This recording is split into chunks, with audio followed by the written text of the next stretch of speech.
السلام علیکم ناظرین، آپ کو دی خیبر ٹائمز کی اس خصوصی نشست میں خوش آمدید۔ اس وقت دنیا بھر کی طرح پاکستان کے اندر بھی امریکی انتخابات کے حوالے سے چیزیں گوئیاں جاری ہیں اور نظریں لگی ہیں واشنگٹن کے اوپر کہ کون وائٹ ہاؤس کے اندر نئے صدر کی حیثیت سے حلف اٹھائے گا۔ آخر اطلاعات آنے تک جو میڈیا کے ذریعے ہم تک پہنچی، جو بائیڈن کو واضح برتری حاصل تھی، تاہم اس دوران پریزیڈنٹ ٹرمپ نے ایک پریس کانفرنس کی جس میں انہوں نے ان جو نتائج تھے اس کو چیلنج کیا، اور خصوصاً اگر دیکھا جائے تو میاں نواز شریف کی طرح انہوں نے بھی بالفاظ دیگر ایک پیغام دیا کہ ووٹ کو عزت دو۔ ان کا یہ ماننا ہے کہ ووٹوں کی جو گنتی ہے اس میں ہیرا پھیری کی جا رہی ہے۔ انہوں نے مطالبہ کیا کہ ووٹوں کی گنتی کو روک دیا جائے۔ انہوں نے یہ بھی کہا کہ وہ سپریم کورٹ میں ان کے نتائج کو چیلنج کریں گے۔ اب اس کے نتائج کیا نکلتے ہیں؟ ظاہری بات ہے امریکہ نظام جس طریقے سے ہے الیکٹرل ووٹ کے اوپر وہ ڈیپینڈ کرتا ہے۔ 270 کے قریب ان کو الیکٹرل ووٹ چاہیے ہوتے ہیں، اور اس میں فی الوقت جو بائیڈن کا پلڑا باری نظر آتا ہے۔ اسی طریقے سے پاکستان، جیسے کہ میں نے کہا کہ پاکستان میں بھی اس الیکشن کے اوپر نظریں تھی، کیونکہ ہم نے یہ دیکھا کہ جو اس وقت حکومت کے ماننے اور چاہنے والے ہیں ان کی یہ خواہش بظاہر نظر آ رہی تھی کہ ٹرمپ جیت جائیں، کیونکہ ٹرمپ نے عمران خان صاحب کے ساتھ کچھ وعدے وعید کیے تھے کشمیر کے حوالے سے، اور دیگر بھی ایک ورکنگ ریلیشن شپ کا اگر دیکھا جائے تو عام جو پی ٹی آئی کے ورکر ہیں ان کا یہ ماننا ہے کہ ٹرمپ کے ساتھ عمران خان کی ورکنگ ریلیشن شپ کافی اچھی ہے۔ لیکن خود پی ٹی آئی کے اندر آج ایک اہم جو ڈیولپمنٹ سامنے آئی اس وقت جب اسلام آباد ہائی کورٹ کے اندر پی ٹی آئی کے رکن قومی اسمبلی فیصل بورڈا کا دوہری شہریت کے حوالے سے کیس لگا گا۔ الیکشن کمیشن میں جو دستاویزات انہوں نے پیش کی تھی اس کے مطابق 12 جون 2018 کو انہوں نے جو کاغذات نامزدگی جمع کرائے تھے، اثاثے جمع کرائے تھے، جو گوشوارے ہوتے ہیں اس میں ان کا یہ ماننا تھا کہ انہوں نے جو امریکی شہریت تھی وہ انہوں نے متروک کر دی، ختم کر دی، اور اب اس کے پاس صرف پاکستان کی شہریت ہے۔ لیکن بعد ازاں مد مخالف ان کے اوپر جب کیس کیا اور جب معاملات آگے بڑھے تو معلوم ہوا کہ ان کی شہریت، امریکی شہریت، وہ 26 جون تک قائم تھی، اور 26 جون کو اس کی مدت میعاد ختم ہو رہی تھی۔ لہٰذا آج کی پروسیڈنگ میں ان سے یہ استفسار کیا گیا ان کے وکیل سے کہ آخر ماجرا کیا ہے۔ اس کے وکیل نے گو کہ کہا کہ یہ جو شہریت کے حوالے سے دوسری ڈاکومنٹ ہے یہ جعلی ہے، تاہم معزز جج نے اس سے استفسار کیا کہ اگر یہ جعلی ہے تو پھر اصل دستاویز سامنے لائے جائیں، اور یہی وجہ تھی کہ 12 نومبر کی تاریخ ہائی کورٹ جج نے آگے بڑھائی، اور جو وہاں موجود قانون جاننے والے لوگ ہیں، وکلاء ہیں، ان کا یہ ماننا ہے کہ یہ ایک چینج ثابت ہوگا۔ خود فیصل بورڈا کے لیے زیادہ تر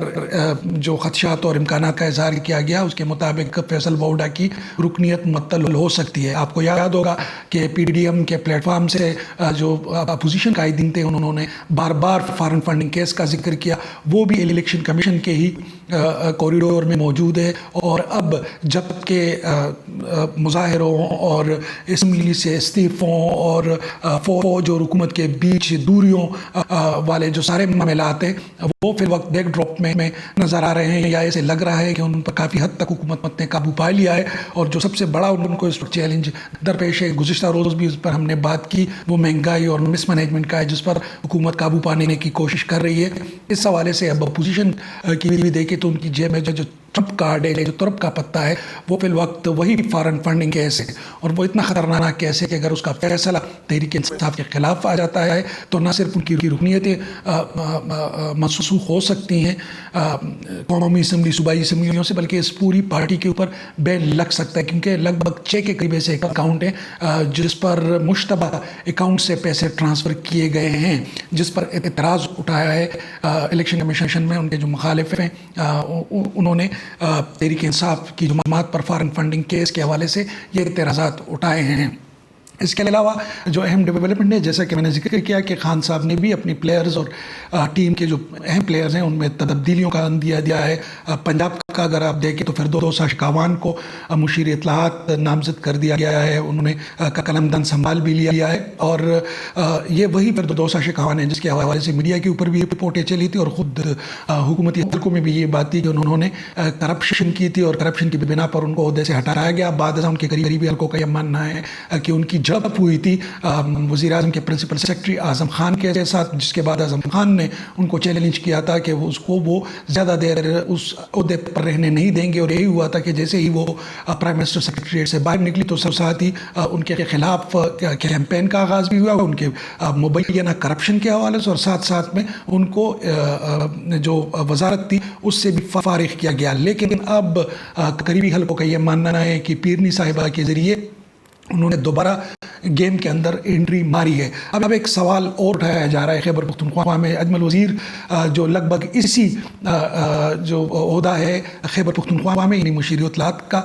اس کے اوپر وہ کام کر رہے تھے کہ اس اسنا میں ایک مبینہ کا ٹیپ سامنے آئی, جس کے بعد ایک کیمپین شروع ہوئی اور جس کے نتیجے میں اجمل وزیر کو ان کے عہدے سے ہٹایا گیا کرپشن